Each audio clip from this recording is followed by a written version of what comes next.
Igitondo cyiza nshuti bavandimwe, igitondo cyiza wowe wakoze subscribe kuri Olivier Media TV.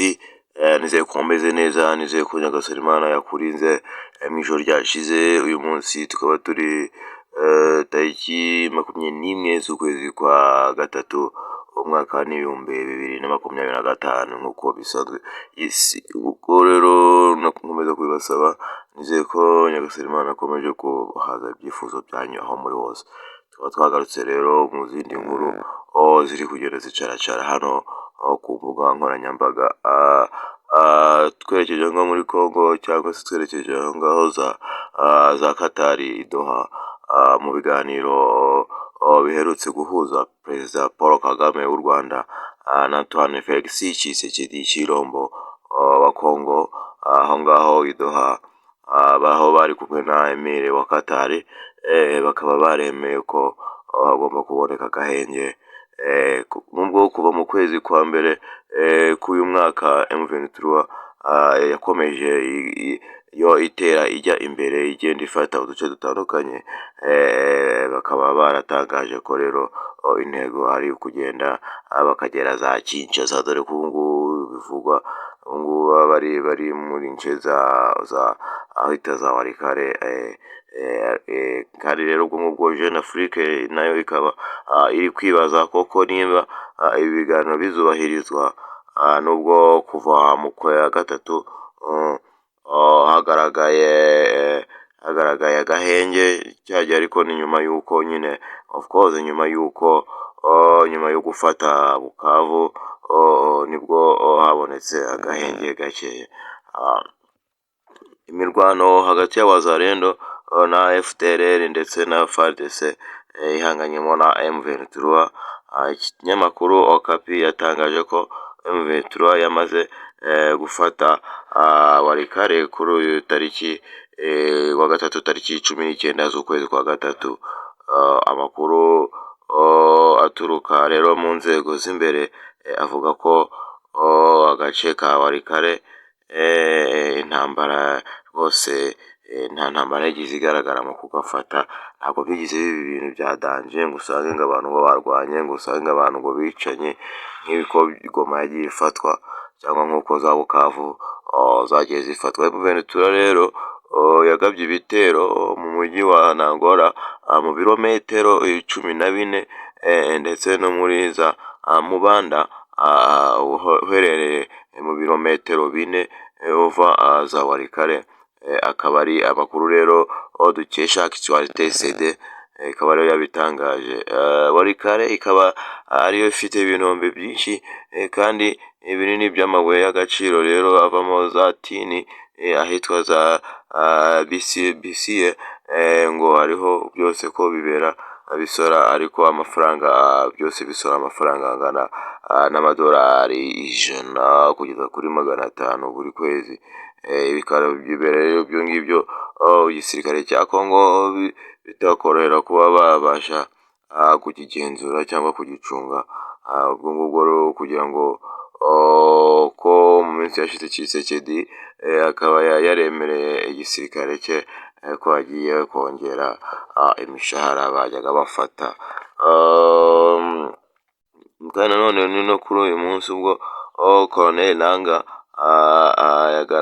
yaganiraga na Reuters, akaba yatangaje ko ibyo Paul Kagame ndetse na Faci baganiriye ngo ntabwo bimureba we, kuko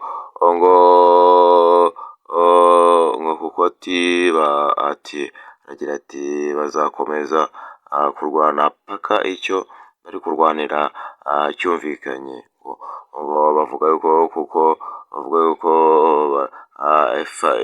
Felix Tshisekedi atarasobanukirwa impamvu baba barimo kurwana. Mu gihe yabazwaga n'umunyamakuru icyo yavuga kuva Amerika igiye guhabwa ibinombe bya zahabu muri Congo, mu buryo bwo kugira ngo izaze ifashe Antoine Felix Tshisekedi mu ntambara barimo na M23.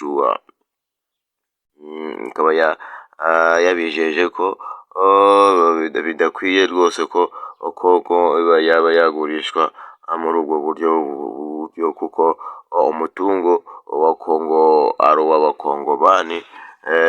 Faci kandi akaba yanavuze ko yifuza amahoro hagati ye n'u Rwanda, gusa ibingibi ntabwo babikuraho Tshisekedi ubwo yigeze kwivugira yuko azongera kuvugana na Perezida Paul Kagame u Rwanda ari uko bageze mu ijuru bari imbere y'Imana. Tuzi rero niba ubu ngubu hariya muri Katari bari mu ijuru nk'uko Faci yabyivugiye, nawe biri kukugaruka ariko iyi nama rero ikaba mu gihe yabaga hagati ya Faci ndetse na Pike, bakaba baragize muri Angola hari harimo hiteguye ko hari buze kubera inama yagombaga kuba ihuza M23 n'ubuyobozi bwa Kongo, ariko ikaba itarabaye kuko M23 yanze kwitabira ubutumire yari yarahawe na Lorenzo wa Angola.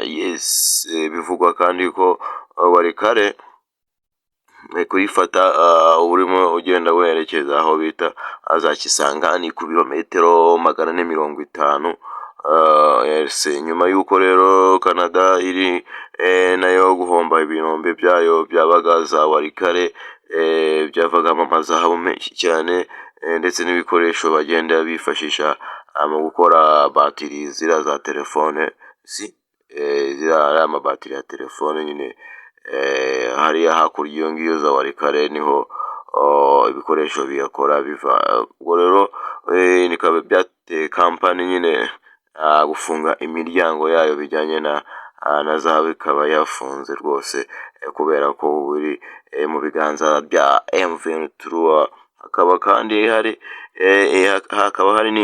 n'indi ya FDLR, ikaba yari hafite ibintu byinshi cyane, ariko ubu ngubu ikaba yamaze kubita byose, bikaba biri mu biganza bya M23. Ikaba iri kuhayobora mu gihe izaba iri kuhava yerekeza aho ngaho twabonye za Kisangani nyine ku birometero 450 uvuye Walikale, ukazagenda paka zigeze za Kinshasa hariya kwa Antoine Felix Tshisekedi. Ubwo ngubwo rero twebwe natwe nuko tuzajya tugenda dukomeza tubikurikirana. Nizeye ko mumeze neza aho muri hose, Nyagasani akomeze kuba ifunguro ribahaza, ntabaye ifunguro ribatera umurengwe. Ndabakunda. Ni Olivier Wansori cyangwa unyite Kizito, bitewe n'ibyo ushaka. Imana iguhe umugisha, uhahe uronke. Amen. Thank you.